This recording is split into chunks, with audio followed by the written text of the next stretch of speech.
गायत्री महाविज्ञान भाग 1। आज का विषय है गायत्री का शाप विमोचन और उत्कीलन का रहस्य। गायत्री मंत्र की महिमा गाते हुए शास्त्र और ऋषि महर्षि थकते नहीं हैं। इसकी प्रशंसा तथा महत्ता के संबंध में जितना कहा गया है उतना शायद ही और किसी की प्रशंसा में कहा गया हो। प्राचीन काल में बड़े बड़े तपस्वियों ने प्रधान रूप से गायत्री की ही तपस्याएं करके अभीष्ट सिद्धियां प्राप्त की थी। शाप और वरदान के लिए वे विविध विधियों से गायत्री का ही प्रयोग करते थे। प्राचीन काल में गायत्री गुरु मंत्र था। आज गायत्री मंत्र प्रसिद्ध है, अधिकांश मनुष्य उसे जानते हैं। अनेक मनुष्य किसी न किसी प्रकार उसको दोहराते या जपते रहते हैं अथवा किसी विशेष अवसर पर स्मरण कर लेते हैं। इतने पर भी देखा जाता है कि उससे कोई विशेष लाभ नहीं होता। गायत्री जानने वालों में कोई विशेष स्तर दिखाई नहीं देता। इस आधार पर यह आशंका होने लगती है कहीं गायत्री की प्रशंसा और महिमा में वर्णन करने वालों ने अत्युक्ति तो नहीं की। कई मनुष्य आरंभ में उत्साह दिखाकर थोड़े ही दिनों में उसे छोड़ बैठते हैं। वे देखते हैं कि इतने दिन हमने गायत्री की उपासना की पर लाभ कुछ न हुआ, फिर क्यों इसके लिए समय बर्बाद किया जाए।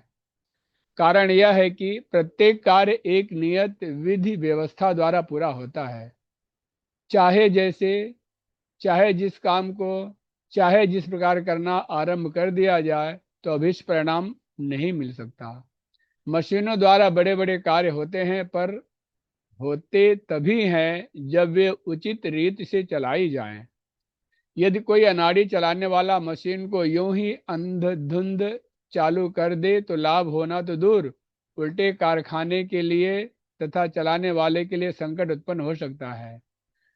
मोटर तेज दौड़ने वाला वाहन है। उसके द्वारा एक एक दिन में कई 100 मील की यात्रा सुखपूर्वक की जा सकती है। पर अगर कोई अनाड़ी आदमी ड्राइवर की जगह जा बैठे और चलाने की विधि तथा कल पुर्जों के उपयोग की जानकारी न होते हुए भी उसे चलाना आरंभ कर दे तो यात्रा तो दूर, उल्टे ड्राइवर और मोटर यात्रा करने वालों के लिए अनिष्ट खड़ा हो जाएगा या यात्रा निष्फल होगी।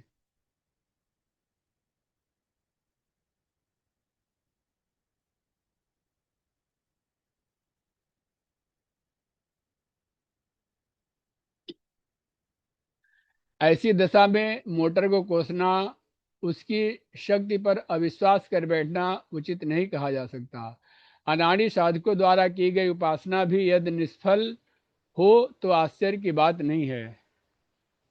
जो वस्तु जितनी अधिक महत्वपूर्ण होती है उसकी प्राप्ति उतनी ही कठिन भी होती है। सीप घोंघे आसानी से मिल सकते हैं, उन्हें चाहे कोई बीन सकता है, पर मोती जिन्हें प्राप्त करने हैं उन्हें समुद्र तल तक पहुंचना पड़ेगा और इस खतरे के काम को किसी से सीखना पड़ेगा। कोई अजनबी आदमी गोताखोरी को बच्चों का खेल समझकर या यूं ही समुद्र तल में उतरने के लिए डुबकी लगाए तो उसे अपनी नासमझी के कारण असफलता पर आश्चर्य नहीं करना चाहिए। यूं गायत्री में अन्य समस्त मंत्रों की अपेक्षा एक खास विशेषता यह है कि नियत विधि से साधना न करने पर भी साधक की कुछ हानि नहीं होती, परिश्रम भी निष्फल नहीं जाता, कुछ न कुछ लाभ ही रहता है, पर उतना लाभ नहीं होता जितना कि विधि पूर्वक साधना के द्वारा होना चाहिए। गायत्री की तांत्रिक उपासना में तो अवैध साधना से हानि भी होती है, पर साधारण साधना में वैसा कोई खतरा नहीं है। तो भी परिश्रम का पूरा प्रतिफल न मिलना भी तो एक प्रकार की हानि ही है। इसलिए बुद्धिमान मनुष्य उतावली अहमनता उपेक्षा के शिकार नहीं होते और साधना मार्ग पर वैसी ही समझदारी से चलते हैं जैसे हाथी नदी को पार करते समय था था कर धीरे धीरे आगे कदम बढ़ाता है। कुछ औषधियां नियत मात्रा में लेकर नियत विधि पूर्वक तैयार करके रसायनी बनाई जाए और नियत मात्रा में नियत अनुपात के साथ रोगी को सेवन कराया जाए तो आश्चर्यजनक लाभ होता है। परंतु यदि उन्हीं औषधियों को चाहे जिस तरह, चाहे जितनी मात्रा में लेकर, चाहे जिस जैसे बना डाला जाए, और चाहे जिस रोगी को चाहे जितनी मात्रा में, चाहे जिस अनुपात में सेवन करा दिया जाए, तो निश्चय ही परिणाम अच्छा न होगा। वे औषधियां जो विधि पूर्वक प्रयुक्त होने पर अमृतोपम लाभ दिखाती हैं, अविधि पूर्वक प्रयुक्त होने पर निरर्थक सिद्ध होती हैं। ऐसी दशा में उन औषधियों को दोष देना न्याय संगत नहीं कहा जा सकता। गायत्री साधना भी यदि अविधि पूर्वक की गई है तो वैसा लाभ नहीं दिखा सकती जैसा कि विधि पूर्वक साधना से होना चाहिए। पात्र कुपात्र कोई गायत्री शक्ति का मनमाना प्रयोग न कर सके, इसलिए कलयुग से पूर्व ही गायत्री को किलित कर दिया गया है। जो उसका उत्कीलन जानता है वही लाभ उठा सकता है। बंदूक का लाइसेंस सरकार उन्हीं को देती है जो उसके पात्र हैं। परमाणु बम का रहस्य थोड़े से लोगों तक सीमित रखा गया है ताकि हर कोई उसका दुरुपयोग न कर सके। कीमती खजाने की तिजोरियों में बढ़िया चोर चोर ताले लगे होते हैं ताकि अनधिकारी लोग उसे खोल न सके। इसी आधार पर गायत्री को कीलित किया गया है कि हर कोई उससे अनुपयुक्त प्रयोजन सिद्ध न कर सके। पुराणों में ऐसा उल्लेख मिलता है कि एक बार गायत्री को वशिष्ठ और विश्वामित्र ऋषियों ने शाप दिया कि उसकी साधना निष्फल होगी। इतनी बड़ी शक्ति के निष्फल होने से हाहाकार मच गया। तब देवताओं ने प्रार्थना की कि इन शापों का विमोचन होना चाहिए। अंत में ऐसा मार्ग निकाला गया कि जो शाप विमोचन की विधि पूरी करके गायत्री साधना करेगा उसका प्रयत्न सफल होगा और शेष लोगों का श्रम निरर्थक जाएगा। इस पौराणिक उपाख्यान में एक भारी रहस्य छिपा हुआ है जिसे न जानने वाले केवल शाप विमुक्तो भव मंत्रों को दोहराकर यह मान लेते हैं कि हमारी साधना शाप मुक्त हो गई। वशिष्ठ का अर्थ है विशेष रूप से श्रेष्ठ। गायत्री साधना में जिन्होंने विशेष रूप से श्रम किया है, जिसने 1.25 करोड़ जप किया होता है, उसे वशिष्ठ पदवी दी जाती है। रघुवंशियों के कुल गुरु सदा ऐसे ही वशिष्ठ पदवीधारी होते थे। रघु, अज, दिलीप, दशरथ, राम, लवकुश, इन 6 पीढ़ियों के गुरु एक वशिष्ठ नहीं, अलग अलग थे, पर उपासना के आधार पर इन सभी ने वशिष्ठ पदवी को पाया था। वशिष्ठ का शाप विमोचन करने का तात्पर्य यह है कि इस प्रकार के वशिष्ठ से गायत्री की साधना की शिक्षा लेनी चाहिए, उसे अपना पथ प्रदर्शक नियुक्त करना चाहिए। कारण है कि अनुभवी व्यक्ति ही वह जान सकता है कि मार्ग में कहाँ क्या क्या कठिनाइयाँ आती हैं और उनका निवारण कैसे किया जा सकता है। जब पानी में तैरने की शिक्षा किसी नए व्यक्ति को दी जाती है तो कोई कुशल तैराक उसके साथ रहता है ताकि कदाचित नौसिखिया डूबने लगे तो वह हाथ पकड़कर उसे खींच ले और उसे पार लगा दे, तथा तैरते समय जो भूल हो रही हो उसे समझाता सुधारता चला जाए।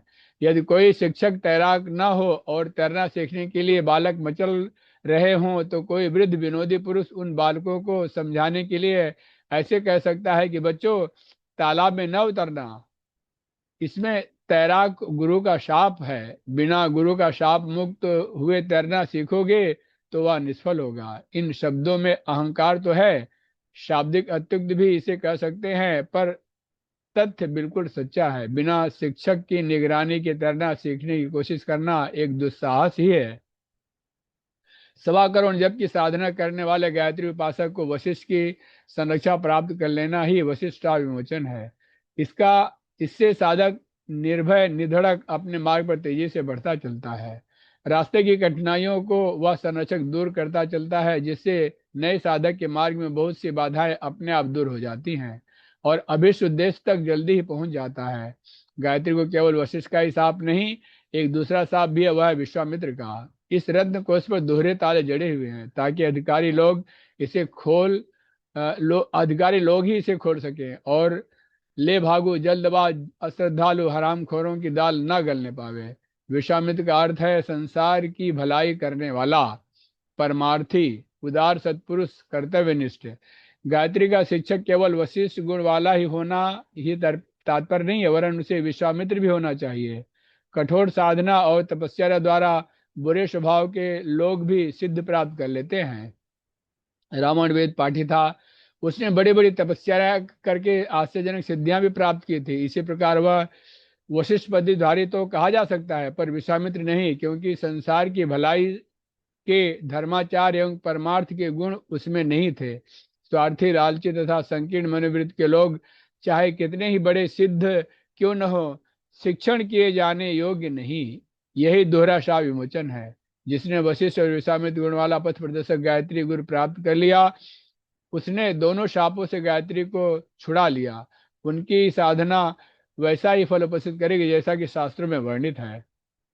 यह कार्य सरल नहीं है, क्योंकि एक तो ऐसे व्यक्ति ही मुश्किल से मिलते हैं जो वशिष्ठ और विश्वामित्र गुणों से संपन्न हो। यदि मिले भी तो हर किसी का उत्तरदायित्व तो अपने ऊपर लेने को तैयार नहीं होते, क्योंकि उनकी शक्ति और सामर्थ्य सीमित होती है और उससे वे कुछ थोड़े ही लोगों की सेवा कर सकते हैं। यदि पहले से ही उतने लोगों का भार अपने ऊपर लिया हुआ है तो अधिक की सेवा करना उनके लिए कठिन है। स्कूलों में एक अध्यापक प्रायः 30 की संख्या तक विद्यार्थियों को पढ़ा सकता है। यदि वह संख्या 60 हो जाए तो न तो अध्यापक पढ़ा सकेगा न बालक पढ़ सकेंगे। इसलिए ऐसा सुयोग्य शिक्षक सदा ही नहीं मिल सकते। लोभी, स्वार्थी और ठग गुरुओं की कमी नहीं, जो 2 रुपया गुरु दक्षिणा लेने के लिए चाहे किसी के गले में गंठी बांध देते हैं। ऐसे लोगों को पथ प्रदर्शन करना एक प्रवंचना और विडंबना मात्र है। गायत्री दीक्षा गुरुमुख होकर ली जाती है तभी फलदायक होती है। बारूद को जमीन पर चाहे जहां फैलाकर उसमें दिया सलाई लगाई जाए तो वह मामूली तरह से जल जाएगी, पर उसे ही बंदूक में भरकर विधि पूर्वक प्रयुक्त किया जाए तो उससे भयंकर शब्द के साथ एक प्राणघातक शक्ति पैदा होगी। छपे हुए कागजों में पढ़कर या कहीं किसी से भी गायत्री सीख लेना ऐसा ही है जैसे जमीन पर बिछाकर बारूद को जलाना, और गुरुमुख होकर गायत्री दीक्षा लेना ऐसा है जैसे बंदूक के माध्यम से बारूद का उपयोग होना। गायत्री की विधि पूर्वक साधना करना ही अपने परिश्रम को सफल बनाने का सीधा मार्ग है। इस मार्ग का पहला आधार ऐसे पथ प्रदर्शक की खोज निकालना है जो वशिष्ठ और विश्वामित्र गुण वाला हो और जिसके संरक्षण में साप विमोचन गायत्री साधना हो सके। ऐसे सुयोग्य संरक्षक सबसे पहले यह देखते हैं कि साधक की मनोभूमि, शक्ति, सामर्थ्य, रुचि कैसी है। उसी के अनुसार वे उसके लिए साधना विधि चुनकर देते हैं। अपने आप विद्यार्थी यह निश्चित नहीं कर सकता है कि मुझे किस क्रम से क्या क्या पढ़ना चाहिए। इसे तो अध्यापक ही जानता है कि वह विद्यार्थी किस कक्षा की योग्यता रखता है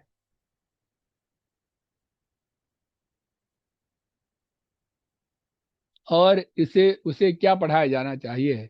जैसे अलग प्रकृति के एक रोग के रोगियों को भी औषधि अलग अलग अनुपात तथा मात्रा का ध्यान रखकर दी जाती है, वैसे ही साधकों की आंतरिक स्थिति के अनुसार उसके साधना नियमों में हेर फेर हो जाता है। इसका निर्णय साधक स्वयं नहीं कर सकता। यह कार्य तो सुयोग्य, अनुभवी और सूक्ष्मदर्शी पथ प्रदर्शक ही कर सकता है। आध्यात्मिक मार्ग पर आगे बढ़ने के लिए श्रद्धा और विश्वास यह दो प्रधान अवलंबन है। इन दोनों का प्रारंभिक अभ्यास गुरु को माध्यम बनाकर किया जाता है। जैसे ईश्वर उपासना का प्रारंभिक माध्यम किसी मूर्ति, चित्र या छवि को बनाया जाता है, वैसे ही श्रद्धा और विश्वास की उन्नति गुरु नामक व्यक्ति के ऊपर उन्हें दृढ़ता पूर्वक जमाने से होती है। प्रेम तो स्त्री, भाई, मित्र आदि पर भी हो सकता है, पर श्रद्धा युक्त प्रेम का पात्र गुरु ही होता है। माता पिता भी यदि वशिष्ठ विश्वामित्र गुण वाले हों तो वे सबसे उत्तम गुरु हो सकते हैं। गुरु परम हित चिंतक, शिष्य के मनोभूमि से परिचित और उसकी कमजोरियों को समझने वाला होता है, इसलिए उसके दोषों को जानकर उन्हें धीरे धीरे दूर करने के उपाय करता रहता है। पर उन दोषों के कारण वह न तो शिष्य से घृणा करता है और न विरोध, न ही उसको अपमानित, तिरस्कृत एवं बदनाम होने देता है, वरन उन दोषों को बाल चापल समझकर धीरे धीरे उसकी रुचि दूसरी ओर मोड़ने का प्रयत्न करता रहता है ताकि वे अपने आप छूट जाएं। योग्य गुरु अपनी साधना द्वारा एकत्र की हुई आत्मशक्ति को धीरे धीरे शिष्य के अंतःकरण में वैसे ही प्रवेश कराता है जैसे माता अपने पचाए हुए भोजन को स्त्रियों में दूध बनाकर अपने बालक को पिलाती रहती है। माता का दूध पीकर बालक पुष्ट होता है, गुरु का आत्म तेज पीकर शिष्य का आत्मबल बढ़ता है। इस आदान प्रदान को आध्यात्मिक भाषा में शक्तिपात कहते हैं। ऐसे गुरु का प्राप्त होना पूर्व संचित शुभ संस्कारों का फल अथवा प्रभु की महती कृपा का चिन्ह ही समझना चाहिए। कितने व्यक्ति सोचते हैं कि हम अमुक समय एक व्यक्ति को गुरु बना चुके हैं, अब हमें दूसरे पथ प्रदर्शक की नियुक्ति का अधिकार नहीं रहा। उनका यह सोचना वैसा ही है जैसे कि कोई विद्यार्थी यह कहे कि अक्षर आरंभ करते समय जिस अध्यापक को मैंने अध्यापक माना था, अब जीवन भर उसके अतिरिक्त न किसी से शिक्षा ग्रहण करूंगा और न किसी को अध्यापक मानूंगा। एक ही अध्यापक से संसार के सभी विषयों को जान लेने की आशा नहीं की जा सकती। फिर वह अध्यापक मर जाए, रोगी हो जाए, कहीं चला जाए, तो भी उसी से शिक्षा लेने का आग्रह करना किस प्रकार उचित कहा जा सकता है। फिर ऐसे भी हो सकता है कि कोई शिष्य प्राथमिक गुरु की अपेक्षा कहीं अधिक जानकार हो जाए और उसका जिज्ञासा क्षेत्र बहुत विस्तृत हो जाए। ऐसी दशा में भी उसकी जिज्ञासाओं का समाधान उस प्राथमिक शिक्षक द्वारा ही करने का आग्रह किया जाए तो यह किस प्रकार संभव है। प्राचीन काल के इतिहास पर दृष्टिपात करने से उलझन का समाधान हो जाता है। महर्षि दत्तात्रेय ने 24 गुरु किए थे। राम और लक्ष्मण ने जहाँ वशिष्ठ से शिक्षा पाई थी, वहाँ विश्वामित्र से भी बहुत कुछ सीखा था। दोनों ही उनके गुरु थे। श्री कृष्ण ने संदीपन ऋषि से भी विद्याएं पढ़ी थी और महर्षि दुर्वासा भी उनके गुरु थे। अर्जुन के गुरु द्रोणाचार्य भी थे और कृष्ण भी। इंद्र के बृहस्पति भी थे और नारद भी। इस प्रकार अनेकों उदाहरण ऐसे मिलते हैं जिनसे प्रकट होता है कि आवश्यकता अनुसार एक गुरु अनेक शिष्यों की सेवा कर सकता है और एक शिष्य अनेक गुरुओं से ज्ञान प्राप्त कर सकता है। इसमें कोई ऐसा सीमा बंधन नहीं जिसके कारण एक के उपरांत किसी दूसरे से प्रकाश प्राप्त करने का प्रतिबंध हो। वैसे भी एक व्यक्ति के कई पुरोहित होते हैं, ग्राम पुरोहित, तीर्थ पुरोहित और कुल पुरोहित, राष्ट्र पुरोहित, दीक्षा पुरोहित आदि। जिसे गायत्री साधना का पथ प्रदर्शक नियुक्त किया है वह साधना पुरोहित या ब्रह्म पुरोहित है। वह सभी पुरोहित अपने अपने क्षेत्र, अवसर और कार्य में पूछने योग्य तथा पूजने योग्य हैं। यह एक दूसरे के विरुद्ध नहीं वरन पूरक हैं। 24 अक्षरों का गायत्री मंत्र सर्व प्रसिद्ध है। उसे आजकल शिक्षित वर्ग के सभी लोग जानते हैं। फिर भी उपासना करनी है, साधना जन लाभों को लेना है तो गुरुमुख होकर गायत्री दीक्षा लेनी चाहिए। वशिष्ठ और विश्वामित्र का साव विमोचन करके केलित गायत्री का उत्कीर्णन करके साधना करनी चाहिए। गुरुमुख होकर गायत्री दीक्षा लेना एक संस्कार है। उसमें उस दिन गुरु शिष्य दोनों को उपवास रखना पड़ता है। शिष्य चंदन, अक्षत, धूप, दीप, पुष्प, नैवेद्य, अन्न, वस्त्र, पात्र, दक्षिणा आदि से गुरु का पूजन करता है। गुरु शिष्य को मंत्र देता है और प्रदर्शन का भार अपने ऊपर लेता है। इस ग्रंथि बंधन के उपरांत अपने उपयुक्त साधना विशिष्ट निश्चित करा के जो शिष्य श्रद्धा पूर्वक आगे बढ़ता है वे भगवती की कृपा से अपने अभीष्ट उद्देश्य को प्राप्त कर लेते हैं। जब से गायत्री की दीक्षा ली जाए तब से लेकर जब तक पूर्ण सिद्धि प्राप्त न हो जाए तब तक साधना गुरु को अपने साधना के समीप रखना चाहिए। गुरु का प्रत्यक्ष रूप से सदा साथ रहना तो संभव नहीं हो सकता, पर उनका चित्र शीशे में मढ़वा कर पूजा के स्थान पर रखा जा सकता है और गायत्री संध्या जप अनुष्ठान या कोई और साधना आरंभ करने से पूर्व उस चित्र का पूजन धूप, अक्षत, नैवेद्य, पुष्प, चंदन आदि से कर लेना चाहिए। जहाँ चित्र उपलब्ध न हो वहाँ एक नारियल को गुरु के प्रतीक रूप में स्थापित कर लेना चाहिए। एकलव्य भील की कथा प्रसिद्ध है कि उसने द्रोणाचार्य की मिट्टी की मूर्ति स्थापित करके उसी को गुरु माना था और उसी से पूछकर बाण विद्या सीखता था। अंत में इतना सफल धनुर्धारी हुआ कि पांडवों तक को उसकी विशेषता देखकर आश्चर्यचकित होना पड़ा था। चित्र या नारियल के माध्यम से गुरु पूजा करके तब जो भी गायत्री साधना आरंभ की जाएगी वह शाप मुक्त तथा उत्कीर्णित होगी। अगला विषय है गायत्री की मूर्तिमान प्रतिमा यज्ञोपवीत। इसको कल देखेंगे। शांति पाठ। ओम द्योः शान्तिरन्तरिक्षगुं शान्तिः पृथिवी शान्ति आपः शान्ति ओषधयः शान्ति वनस्पतयः शान्तिर्विश्वे देवाः शान्ति ब्रह्म शान्ति सर्वगुं शान्ति शान्तिरेव शान्तिः सामा शान्ति शान्ति शान्ति शान्ति सर्व शान्तिर्भवतु।